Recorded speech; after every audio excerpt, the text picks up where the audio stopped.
No, yksi semmoinen yleinen median kehityssuunta on tietysti se, että kun aikoinaan keskusteltiin seksistä ja pornosta, niin sitten se niin kuin yleisellä tasolla, niin sitten se tuli yhä henkilökohtaisemmaksi. Sitten nämä julkkikset alkoi oikeastaan esitellä, paljastella omaa seksielämäänsä ja riisuutuakin ja niin edelleen. Eli siitä tuli tämmöinen henkilökohtaisempi asia, että se ei ollut enää joku kaukainen keskusteltava asia, vaan siitä tuli henkilökohtainen.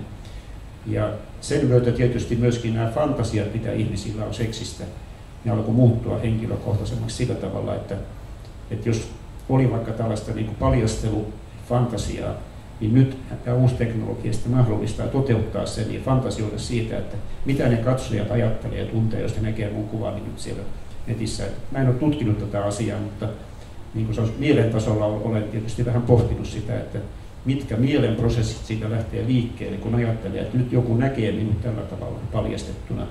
Ja kiihottuuko se, joka näkee minut. Tässä on tämä niin objekti-subjekti-tilanne koko ajan olemassa, ihan niin kuin pornossakin, että kumpi viehättää itseään, olla katsojana vai katseltavana. Ja siinähän on tämä sukupuolten jonkunlainen pieni ero edelleen olemassa, että naiset mieluummin on katseltavana ja miehet mieluummin katselijana. Eli tämä asetelma, mikä tietysti tekee myöskin näistä seksilehtien kuvituksista vähän yksipuolista sukupuolen mukaan. Tämä asia on niin hirveän hitaasti muuttunut. Oletko kai se samaa mieltä? Naiset on mieluummin katseltavana ja miehet katselijoina.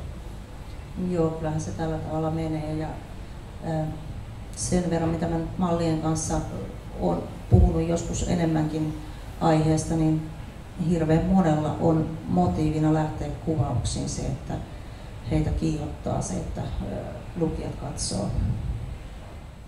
Kiitos. Mä tiedän nyt 50% enemmän pornosta kuin ennen tätä keskustelua. Ja nyt me voitaisiin ottaa kysymyksiä sieltä yleisön joukosta. Muistuttaisin tässä vaiheessa, että tämähän striimataan siis, kun tuo kamera tuossa sanoo, striimataan Suomen Akatemian nettisivuilla, niin että ihan olette tietoisia siitä, jos kysytte jotain. Ei mitään paineita. Ei mitään. Tulisiko jotain niitä?